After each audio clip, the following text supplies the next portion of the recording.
Well, it's now afternoon, and we are having an amazing get together.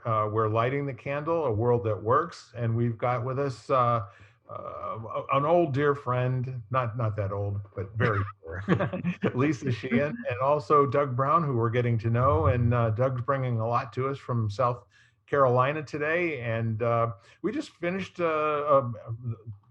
sticking our big toe into Central Park and the whole theme of leadership.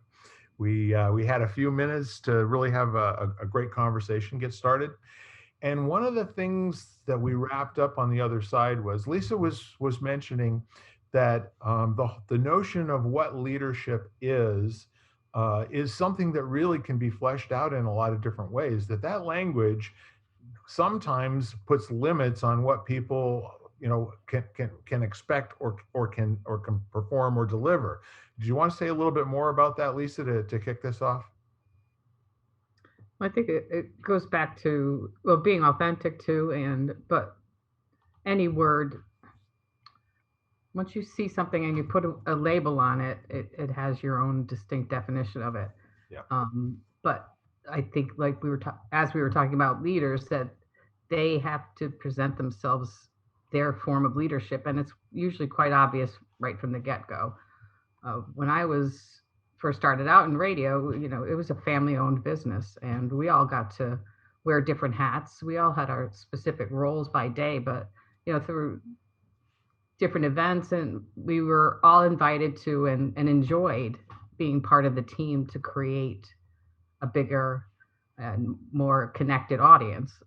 So, then it, of course, progressed into being owned by bigger and bigger corporations to venture capitalists. So there's not that feeling anymore, anywhere, nothing near it. So, so to see it in a tiny little area of Connecticut, where entrepreneurs and wellness practitioners, and seeing them trying to become entrepreneurs and facing the world in that way, becoming their own leaders in their own fields, but seeing there's not a lot of great examples for them to follow right now. So some of them are natural leaders and just skyrocket, and others have to look to others for influence. And fortunately, there's a lot of people like Doug, and even Ken will do that too. So there's places for people to go, thankfully. And then thankfully too, like, life coaching has become a popular alternate to to push yourself, to be accountable, to find new ways to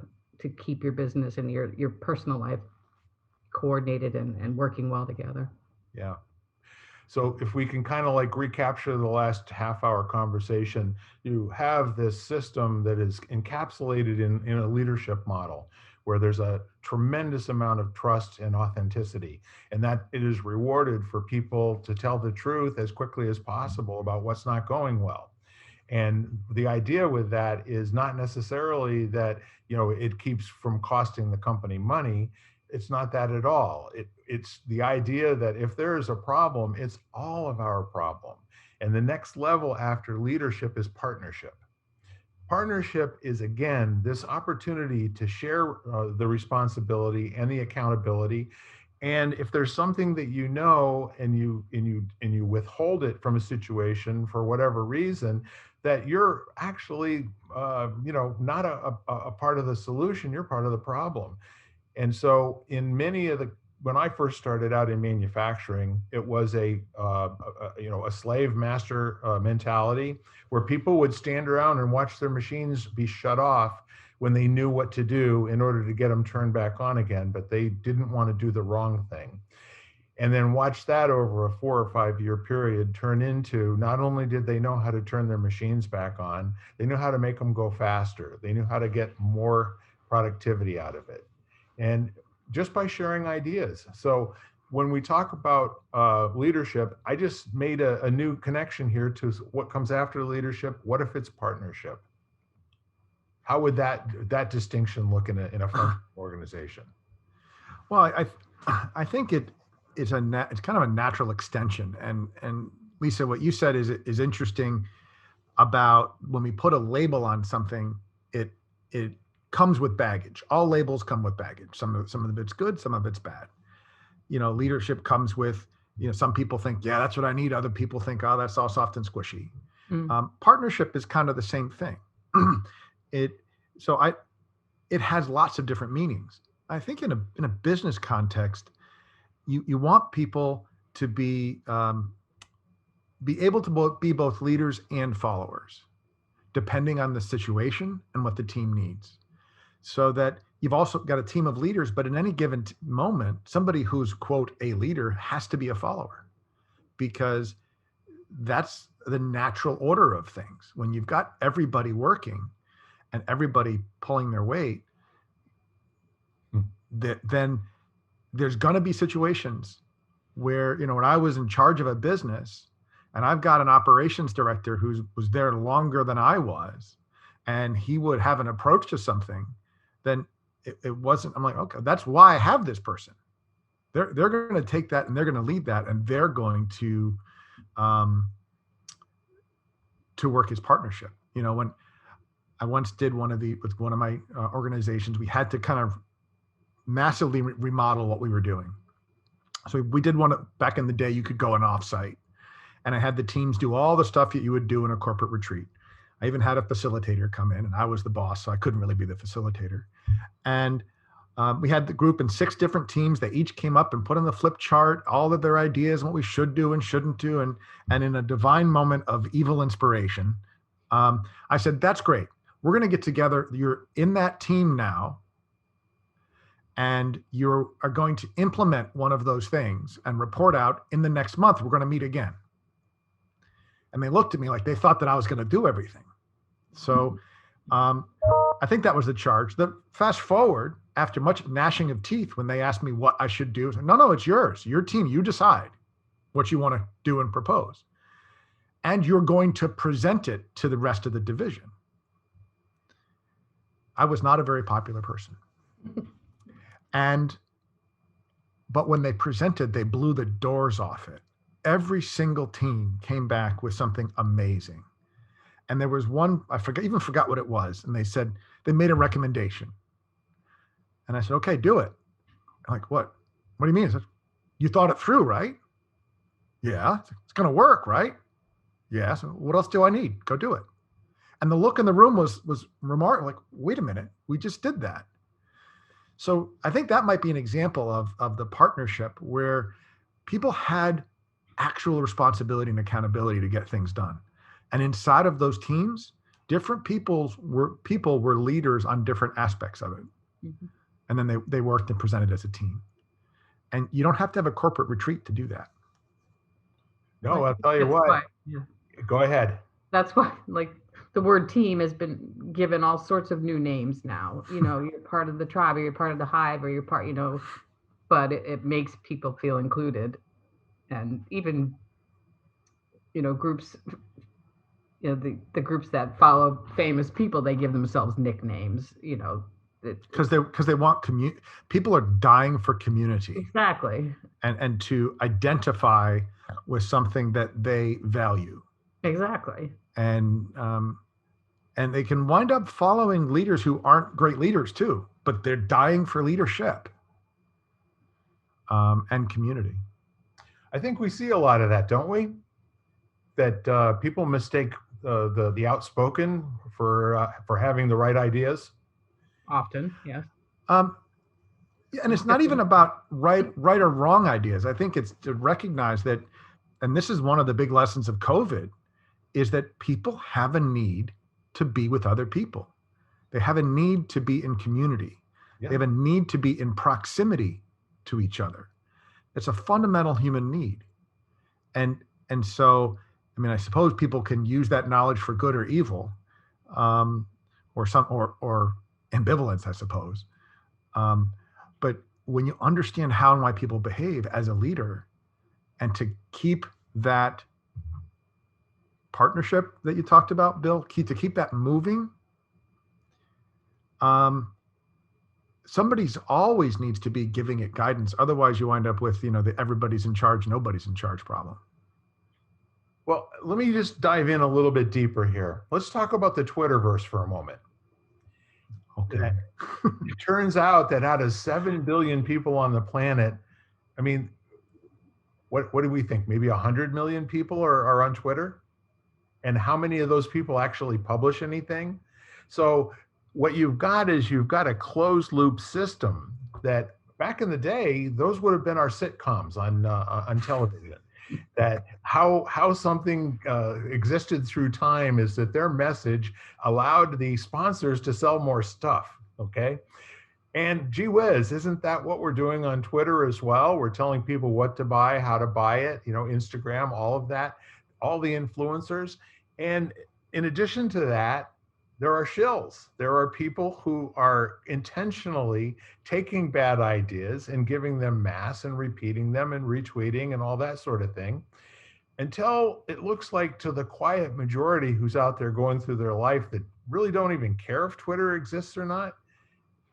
It's more of a direction to the companies that are and organizations that are kind of defenseless in terms of this glom of people out there. They don't have names. They don't have a location where you could go and try to win them over. They are being paid by people in many cases to continue a narrative.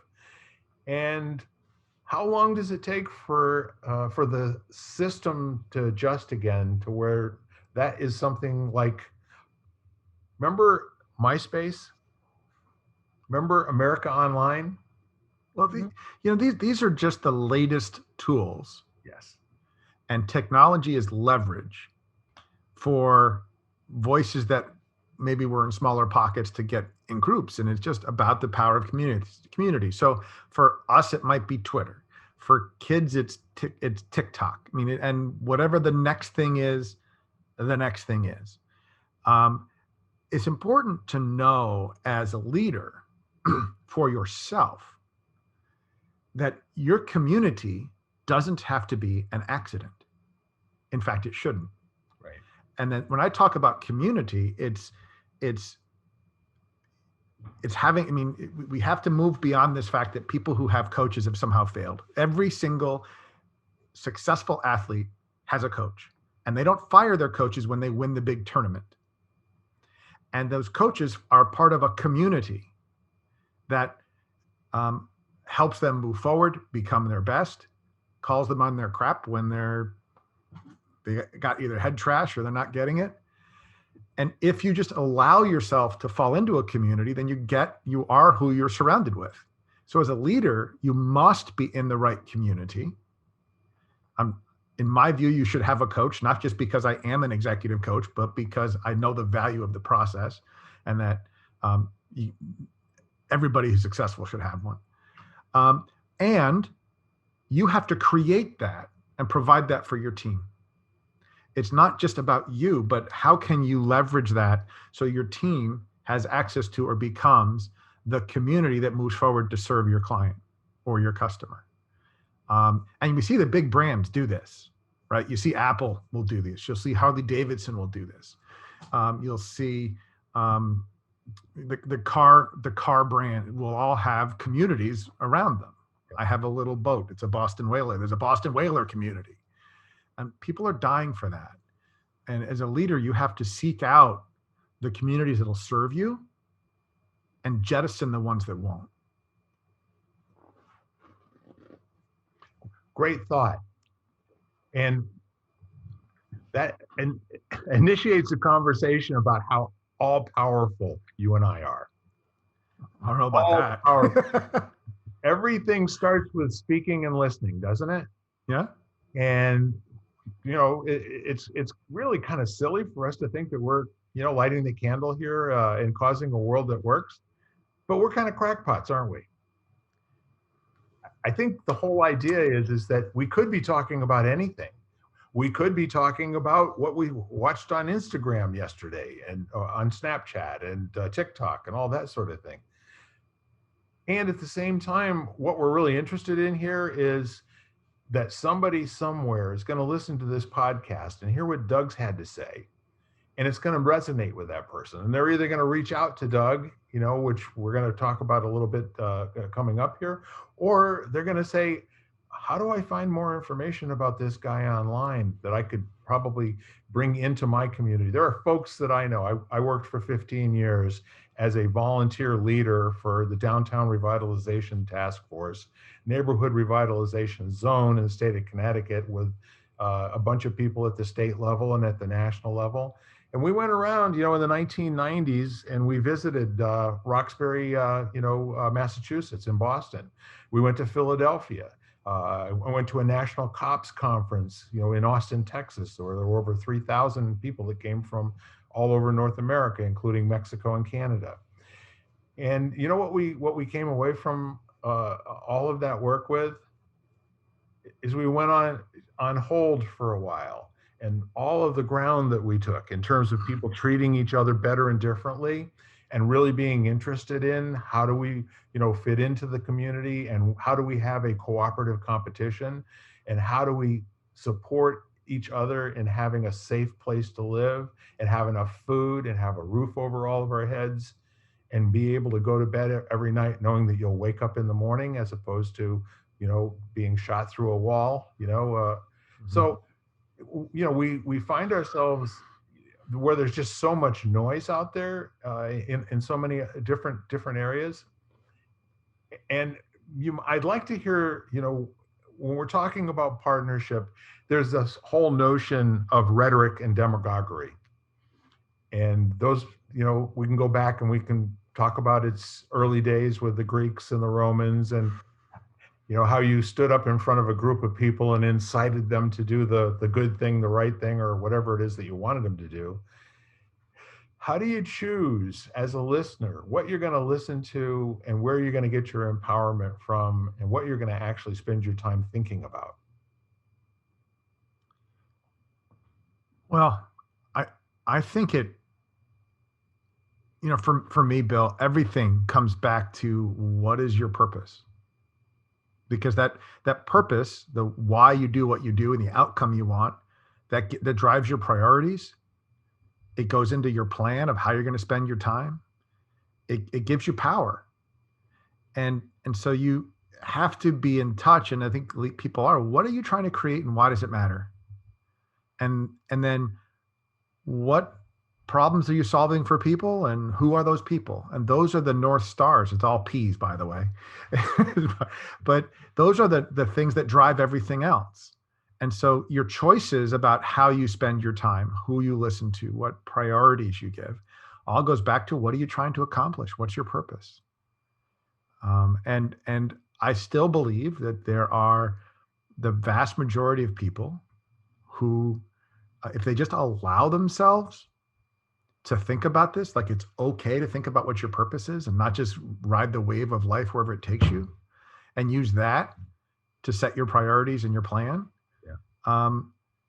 That people are fundamentally good. They want to do the right thing. They want to help each other. They want to provide for their families. They want to foster their community and get involved. And when people get lost and pulled by the day-to-day, knee deep in the hoopla, as the song goes from the 80s,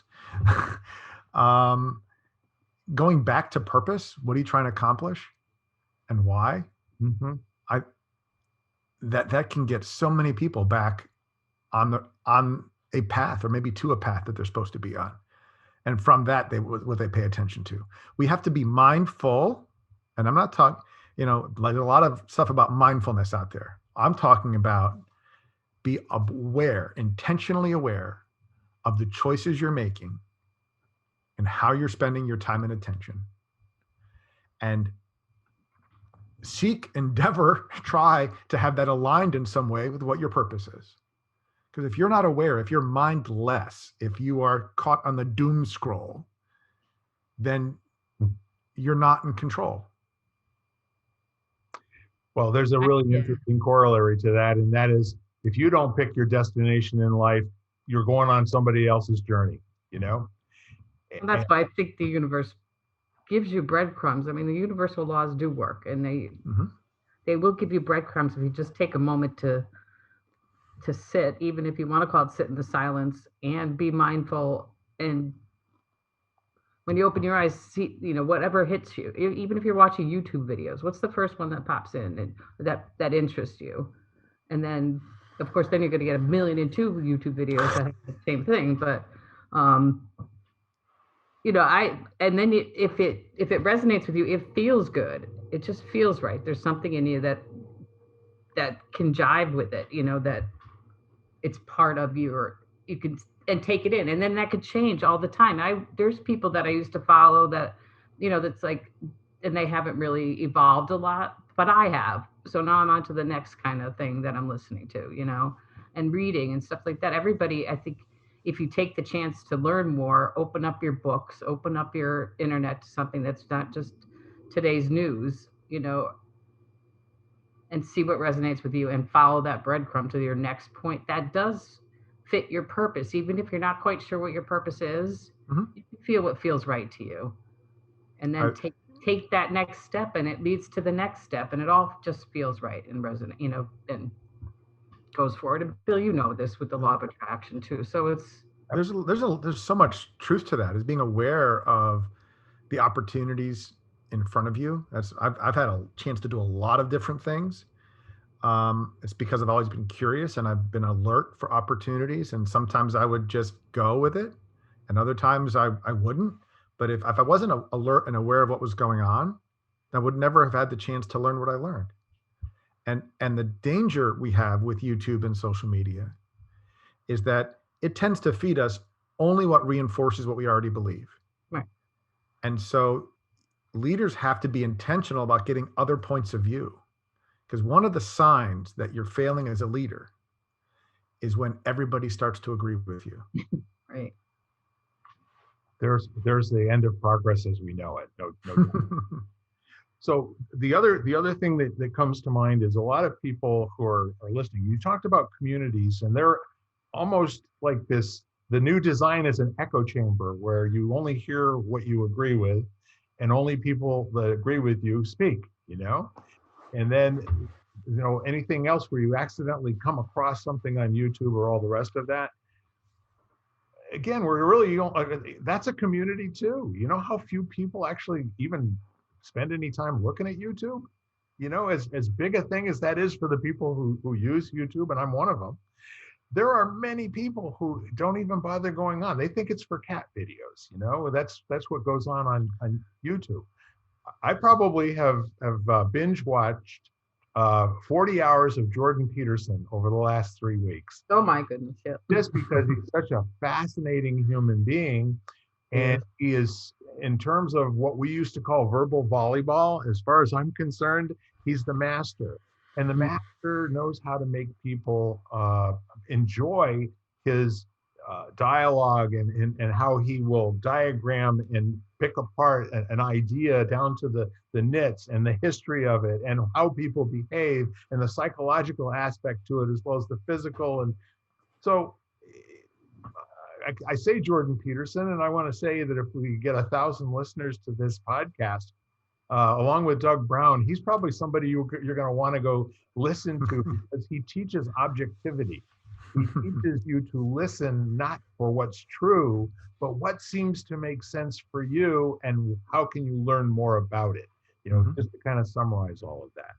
And I guess that's really what we're up to here, is not to give you our ideas like they're the right thing or the good thing or the best things, but if there's something that we say that kind of stimulates some thought, and that you can take away from this and use it, and leverage the law of attraction, because as Doug said, what you listen to and who you surround yourself by, that's who you are and who you become.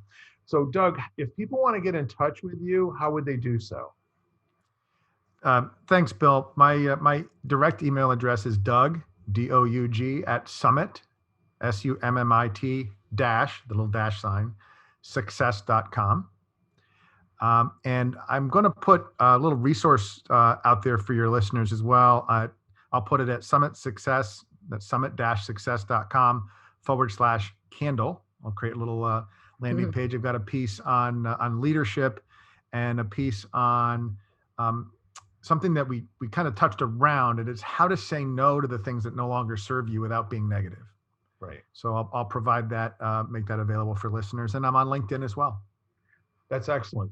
Do you have any YouTube videos that you've authored? Yes, I've got quite a few, a lot of publishing on LinkedIn and on YouTube. So on that page, summitsuccess.com/candle, I'll put a link into the YouTube page as well. Awesome. And then that way we're lighting the candle and passing it on. Absolutely. And I'll watch for this to be live on the Facebook community and be out there. People can ask questions there as well. Terrific. So with this, Lisa, you have any summary thoughts, to kind of wrap up today? Well, I just the thoughts that leadership is what you make of it. I think we can make it a better forum or place to stand from if everybody has that quality of raising people up to be at their level and beyond. Absolutely fantastic. Doug, any final thoughts? I think the final thought is leadership is something that can be learned. It must be learned. And there's a direct line between a leader's ability and how they execute and profitability and living a great life. Excellently said. So I'm going to close by just saying what my grandfather used to say to me, and I didn't really get to know him very well because by the time I was in 8th grade, he was gone. But one thing he always said to me that I took away, and he said, I'm going to tell you from my own experience that you should never believe anything you hear and only half of what you see. Be curious about everything. Take nothing, as gospel, not even the gospel. Go and read what it's about. Who wrote it? What were they thinking? What were they doing? So I say to you, be entertained by what you hear, but don't believe it. Do your own research, be really curious, and keep coming up with better and better questions. And by all means, light the candle and make the world work. It's up to you and me. Adios, guys. Thank you again. We'll be back again next Thursday where we will be lighting the candle and making the world work. Thank you, Doug. Thank you, Lisa. Thank you both. Bye for now. Have a good week. You've been listening to Lighting the Candle, A World That Works, part of the Exvadio Podcast Network. You can hear us at exvadio.com/podcasts, Apple Podcasts app, Google Play, Spotify, iHeartRadio, Stitcher, and wherever you find podcasts.